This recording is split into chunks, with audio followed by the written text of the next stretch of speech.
Mariah, good morning. Hey, how you doing? Doing well, girl. Now, My man. My man. Who was this person?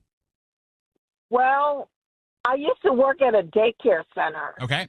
And when I was working at a daycare center, it was around Christmas time, and all the other parents gave nice gifts. But this particular parent gave me a gift wrapped up in a cereal box. Oh, boy. And when I opened up the cereal box, it was an empty, wooden box with, paint stains and glitter glue and bizarre. all sorts of, yes. And then I was like, this is interesting. And then he said, oh, this comes from my kid.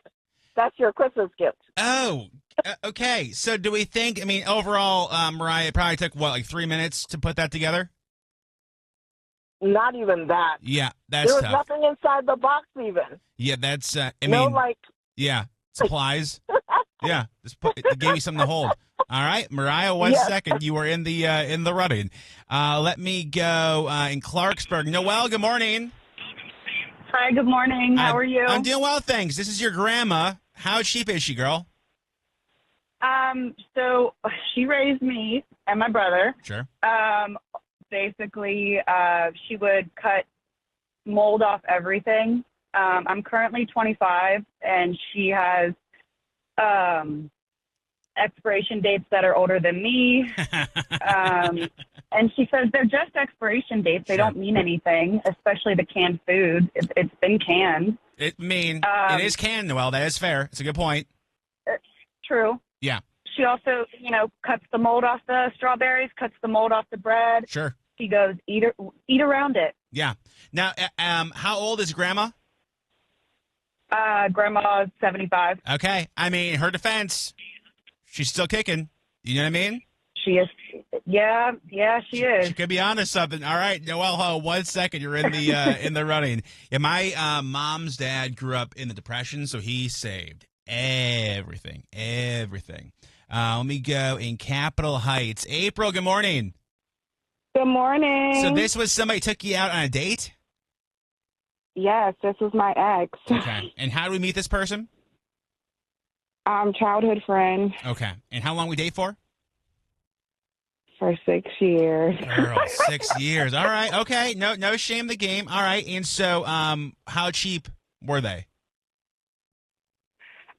We would go out to eat, and instead of just saying, he couldn't afford it, we would go out to eat. He would go over the menu and not order anything. So why would he even go over the menu? Just to see what the options were, or just to pretend? I think to pretend. Yeah. And I guess it had to be anxiety-inducing for you then, right? Because you don't want to be the only one eating. Yeah, it would be so weird. And, at first, I didn't think much of it. I'm like, oh, maybe he's not hungry. Maybe he had a big breakfast. Because it would usually be lunch or dinner. But then I found out it was because he didn't have enough money to get us both something to eat, which I thought was, very odd. I'm I could have paid some time. Yeah, that's just, that's like when you're eating somewhere and the person that you're with, they finish their food too quickly. And you feel like you're being, or if you finish yours too quickly, and I feel like I'm embarrassing myself, that gives me anxiety too. All right. April, 1 second, you're running, okay? Okay, thanks. 1 second. Let me go. Art, good morning. Hey, what's going on, John? Hey, man, so this is one of your homies? Yeah, that's my roommate. Oh, boy. Lay it on me, dog. So cheap. He's so cheap that a year ago we took a boys' trip to Paris. Nice. He got there early, and to avoid paying the Airbnb and hotel swinging with us, 2 of the nights he slept, one in a bus terminal, and the second night in a local airport. So how many guys in the group, Art? There was about 6 guys. Okay, and so cut it up to be pretty cheap. I was gonna say, unless you guys are staying at the President's Palace in Paris, probably decently affordable. So my man stayed in the train station the bus station and the airport instead of with you guys. Yeah, for 2 of the nights. Okay. Did you guys watch his stuff, or did he take it with him? Well, he was also so cheap he didn't bring a suitcase. He just had a backpack, so that was his pillow. Okay. All of his stuff was just in the backpack. Yeah, what an absolute pain in the ass. Okay. Wait, I know you, right? Yeah, you do. Okay, that's what I thought. Arthur, my man. All right, dude, hold on 1 second. You're in the running. That is hilarious, though. Wait, hold on. Wait, Arthur, 1 second real quick. Hey, so you had to know then, like, this guy was going to be a stick in the mud, right, the whole time? I mean, he is my roommate. Yeah, that's fair. Is he cheap with being your roommate, too? Yeah, he's my best friend. He's the best. All right, no shame in the game. All right, hold on 1 second. You're in the running. Man, the last place I want to stay in a foreign country is probably sleep in the airport or the bus station. I would end up in hostels so quick, and I don't like pain. You duct tape me, I'm probably going to cry. Let me go to Annapolis. Amy, good morning. Hi, good morning. Hi, girl. This is your husband? This is my husband, yes, unfortunately. So has he been cheap the whole time, or is this more of a recent thing? He has always been cheap, but he'll buy stuff that's nice, but he tries to cut corners whenever he can. Okay. And so what's your example of how cheap he is? So he needed to aerate our front lawn, Sure. and so usually you go and rent one of those machines or you have someone do it, and so he didn't want to spend the money to rent the machine, so he took pieces of wood and put nails in it and duct taped it to his shoes and walked around our yard with the blocks on the bottom of his feet. Yeah. Yes. This is how women live longer than men, is reasons like this. So my man put nails in his shoes instead of renting the machine. Correct. And he had really bad plantar fasciitis for like 2 months later because his feet were killing him for walking on nails for an hour and a half. Do you guys have any children?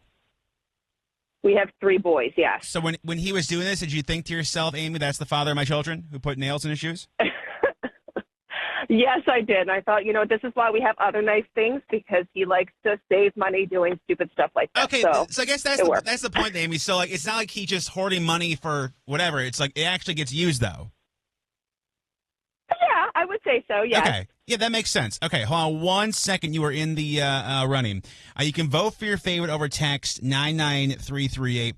Man, there's so many of these. Somebody texted in that went on a date with a guy that fished out the popcorn bucket from the trash can at the movie theater.